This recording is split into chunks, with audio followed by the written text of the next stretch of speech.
नमस्कार. कोल्हापुरी तडका या चॅनेलवरती मी स्वाती तुम्हा सगळ्यांचं मनापासून स्वागत करते. चला तर गूळ वापरून अतिशय पौष्टिक असे तोंडात टाकताच विरघळणारे 2 प्रकारचे लाडू पाहूया. त्यातलाच पहिला प्रकार पाहूया. त्यासाठी इथे गॅसवरती तुम्ही पाहू शकता मी इथं शेंगदाणे घेतलेले आहेत. गॅसवरती एक कढई ठेवलेली आहे आणि त्यानंतर त्यामध्ये शेंगदाणे टाकलेले आहेत. आता शेंगदाणे मी इथं 200 ग्रॅम प्रमाणामध्ये शेंगदाणे घेतलेले आहेत. शेंगदाणे आता छान आपण खरपूस असे भाजून घ्यायचे आहेत. आता शेंगदाणे छान भाजले गेलेले आहेत. लगेचच शेंगदाणे काढून घेऊयात. आता त्याच कढईमध्ये आपण काय करूया, साबुदाणे घेतलेले आहेत. साबुदाणे मी इथं 100 ग्रॅम प्रमाणामध्ये घेतलेले आहेत. हे देखील छान आपण कुरकुरीत होईपर्यंत भाजून घेऊया, जेणेकरून त्याचं छान पीठ व्हावं इतपत आपल्याला साबुदाणे छान खुसखुशीत असे भाजून घ्यायचे आहे. आता साबुदाणे छान भाजले गेलेले आहेत, ते देखील काढून घेऊयात. आता त्याच कढईमध्ये आपण टाकणार आहोत काजू बदाम. यामध्ये आणखीन काही ड्रायफ्रूट्स टाकणार असाल तर ते देखील टाकू शकता. त्यानंतर आपण इथं ड्रायफ्रूट्स छान भाजून घ्यायचे आहेत. यामध्ये कुठलाही पदार्थ भाजताना तुपाचा वापर करायचा नाही. आता हे ड्रायफ्रूट्स देखील आपण छान कुरकुरीत होईपर्यंत भाजून घेतलेले आहेत. लगेचच ड्रायफ्रूट्स पण काढून घेऊयात. आणि आता त्याच कढईमध्ये आपण खसखस टाकणार आहोत. खसखस देखील आपल्याला या लाडवामध्ये लागणार आहे. त्यानंतर आपण 2 चमचे इथं खसखस घेतलेली आहे, ती देखील छान आपण लगेचच भाजून घेतलेली आहे. आता त्याच कढईमध्ये मी इथं खोबरं घेतलेलं आहे. खोबरं देखील 200 ग्रॅम प्रमाणामध्ये घेतलेलं आहे. हे जे खोबरं आहे ते सुकं खोबरं आहे, त्यामुळं हे जे खोबरं आहे ते भाजताना लगेचच करपू शकतं. त्यामुळं आपण गॅस अगदी बारीक करायचा आणि त्यानंतर खोबरं छान कुरकुरीत होईपर्यंत भाजून घ्यायचं आहे. चला तर आता खोबरं देखील छान खमंग आणि कुरकुरीत असं भाजलं गेलेलं आहे, ते देखील काढून घेऊयात. आणि आता त्याच कढईमध्ये आपण घेणार आहोत जवस. आता जवस पण मी इथं फक्त एक 50 ग्रॅम प्रमाणामध्ये इथं जवस घेतलेला आहे. जवस देखील उपवासासाठी चालतं, पण तुम्ही जर हे जवस उपवासासाठी खात नसाल तर इथं स्किप केलं तरी पण चालू शकतं. पण जवस पण या लाडवामध्ये अतिशय पौष्टिक असा पदार्थ आहे, त्यामुळे जवस नक्की वापरायचं आहे.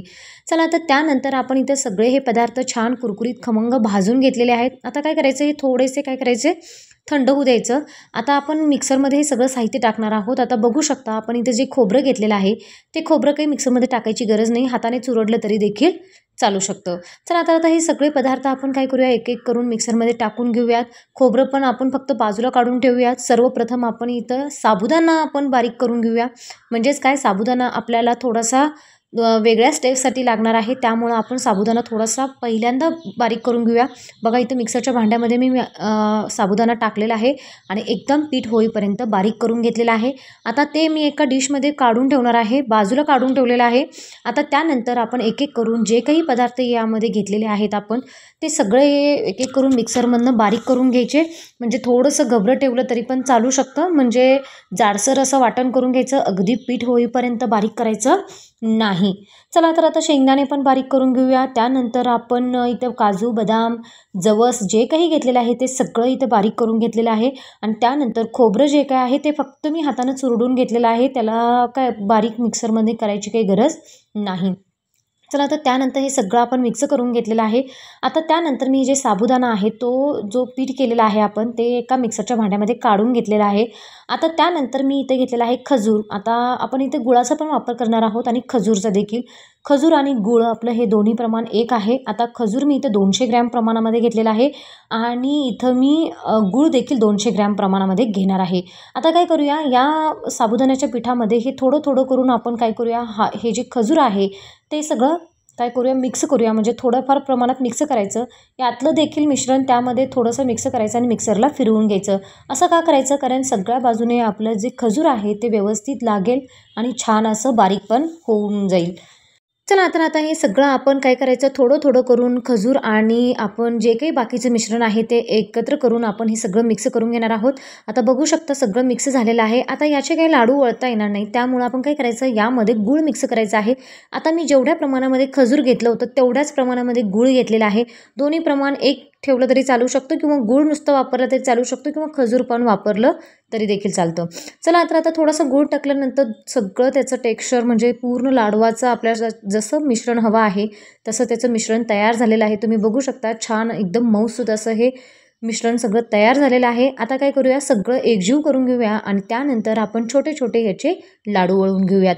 आता जी काही मी खसखस घेतली होती भाजून ती देखील वरून थोडीशी टाकायची आणि त्यानंतर तुम्ही कुठलेही ते ड्रायफ्रूट्स वापरू शकता. आता मी इथं मगज बी घेतलेले आहेत, काजू घेतलेले आहेत एक एक आपण फक्त वरून लाडवासाठी लावू शकतो आणि त्यानंतर असे गोल गोल जेवढ्या आकारामध्ये जेवढ्या साईजमध्ये आपल्याला इथे लाडू हवे आहेत तेवढ्या साईजमध्ये आपल्याला इथे लाडू वळवून घेऊ शकतो.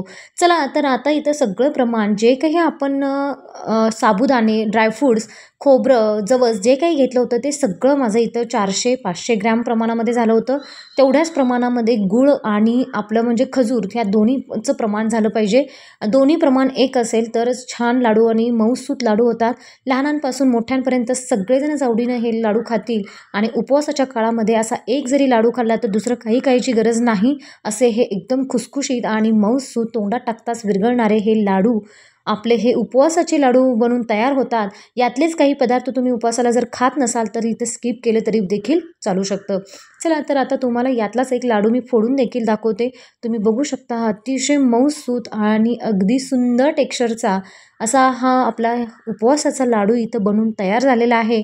असाच लाडू तुम्ही या नवरात्रीमध्ये तुम्ही बनवून पहा आणि कमेंट करून सांगायला मात्र विसरू नका. चला तर आता आपण यातला पहिला प्रकार जो काही वेगवेगळे ड्रायफ्रूट्स आणि जे काही पदार्थ वापरून आपण जो लाडू बनवला त्यानंतर आपण दुसरा लाडू पाहणार आहोत. तो म्हणजे इथं शेंगदाणे आणि तिळापासून आपण अगदी मऊसूत हा देखील लहानांपासून मोठ्यांपर्यंत सगळेजणच आवडीनं खातील असा हा लाडू पाहणार आहोत. चला आता त्यासाठी मी इथं गॅसवरती एक कढई ठेवलेली आहे. आता या कढईमध्ये मी शेंगदाणे टाकलेले आहेत. शेंगदाणे छान एकदम मोठे मोठे असतात तसले शेंगदाणे घ्यायचे आणि त्यानंतर छान भाजून घ्यायचे. लक्षात ठेवा इथं शेंगदाणे मी चांगले 600 ग्रॅम प्रमाणामध्ये शेंगदाणे घेतलेले आहेत. याच्यापेक्षा कमी जास्त करू शकता आपण, एवढ्या प्रमाणात भरपूर लाडू बनतात. चला तर आता इथं शेंगदाणे छान खरपूस असे भाजून घेतलेले आहेत. अजिबात गॅस इथं मोठा करायचा नाही, बारीक गॅसवरतीच आपल्याला हे शेंगदाणे भाजून घ्यायचे आहेत. आता त्याच कढईमध्ये मी इथं तीळ घेतलेले आहेत. तीळ मी इथं घेतलेले आहेत 100 ग्रॅम प्रमाणामध्ये तीळ घेतलेले आहेत. थोडंसं जास्त घेतलं तरी पण चालू शकतं. त्यानंतर तीळ देखील छान असे एकदम खमंग होईपर्यंत भाजून घ्यायचे आहेत. तिळानं काय होतं बघा, हा लाडू अगदी चवीला तर अगदी टेस्टी लागतो आणि तीळ हे या दिवसात तरी खावेत याकरता आपण तीळ या लाडवामध्ये जरूर वापरायचं आहे. आता मी इथं शेंगदाणे जे भाजून घेतले होते ते काय करायचं, एका कापडावरती काढून घ्यायचं आहे. कापडावरती का काढायचं, कारण जी ह्याची वरची जी सालं असतात ती पटकन निघण्यासाठी पण मदत होते आणि दुसरं म्हणजे आपण जेव्हा हे लाडू वळतो तेव्हा हे लाडू चिवट होतात किंवा एकदम असे पाणी सुटल्यासारखं होतात. पण असं होऊ नये याकरता आपण हे जे शेंगदाणे आहेत ते एका कापडावरती पसरून घ्यायचे आणि त्यानंतर वरची जी सालं असतात ती देखील काढून घ्यायचे. बघू शकता इथं मी सगळी ही सालं काढून घेतलेली आहेत. आता या झाऱ्याच्या सहाय्याने आपण इथं हे शेंगदाण्याची जी वरची सालं आहे ती सगळी बाजूला करूयात.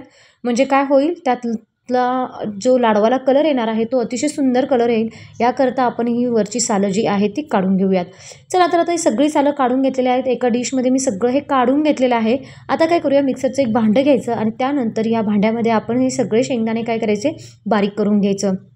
अगदी पीठ होईपर्यंत बारीक करायचं नाही, अगदी जाडसर आपल्याला हे वाटण करून घ्यायचं आहे.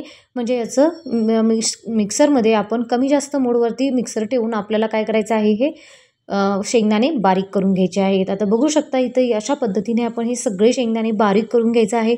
त्यानंतर आपण जे काही तीळ घेतलं होतं ते तीळ देखील आपण इथं बारीक करून घेणार आहोत.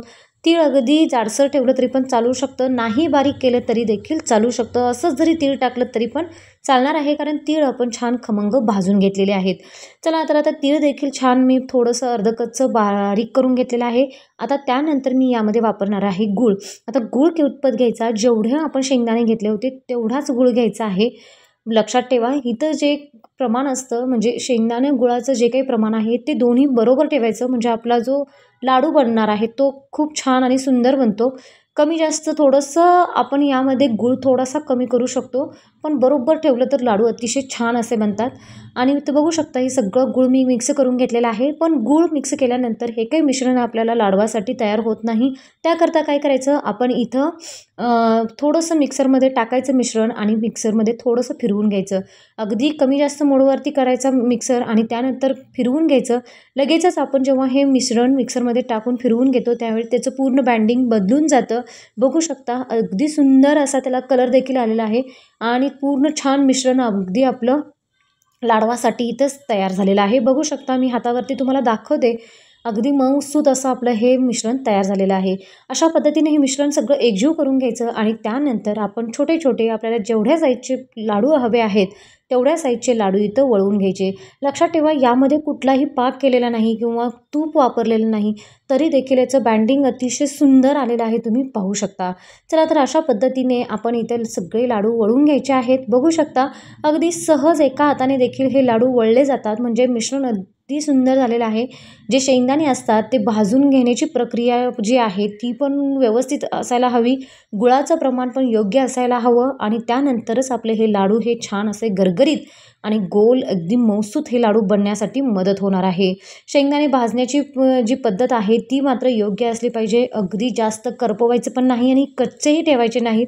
खरपूस असे छान आपले हे शेंगदाणे भाजले गेले पाहिजेत, तरच आपला हा लाडू जो आहे तो सुंदर बनण्यासाठी मदत होणार आहे. अशा पद्धतीने तुम्हाला मी दुसऱ्या स्टेपमध्ये पण इथं लाडू वळवून दाखवते. अगदी सहज बनतात. एका हाताने देखील हे वळायला गेलात तरी देखील हे लाडू सहज वळले जातात. आणि हे जे शेंगदाणे गुळाचे जे लाडू आहेत ते 3 महिने चांगले 2 ते 3 महिने टिकण्यासाठी मदत होते. आणि आपला जर उपवास असेल तर उपवासाच्या काळामध्ये असे हे लाडू तर तुम्ही जरूर बनवून पहा आणि अगदी सुंदर असे होतात. सगळेजणच खातील, लहानांपासून मोठ्यांपर्यंत अगदी सहज खाता येतील असे हे लाडू आहेत. चला तर इथे सगळे लाडू आपण वळवून तयार झालेले आहेत, पाहू शकता. आणि मी तुम्हाला यातलाच एक लाडू पण फोडून पण दाखवते, म्हणजे तुम्हाला समजेल की ह्याचं बँडिंग आणि ह्याचा मऊसूतपणा पण तुम्हाला समजेल. आता इथं बघू शकता मस्त असे गरगरीत हे लाडू सगळे बनवून तयार झालेले आहेत. चला तर तुम्हाला ह्या दोन्ही लाडवाच्या रेसिपीज कशा वाटल्या कमेंट करून नक्की सांगा. आणि नवरात्री विशेष म्हणून असे हे 2 प्रकारचे लाडू तर नक्की बनवून पहा आणि मला कमेंट करून सांगायला मात्र विसरू नका. अशाच गोडधोड रेसिपींचा आस्वाद घेण्यासाठी कोल्हापुरी तडका या चॅनेलला नक्की सबस्क्राईब करा आणि अशाच वेगवेगळ्या रेसिपींचा आस्वाद घ्या.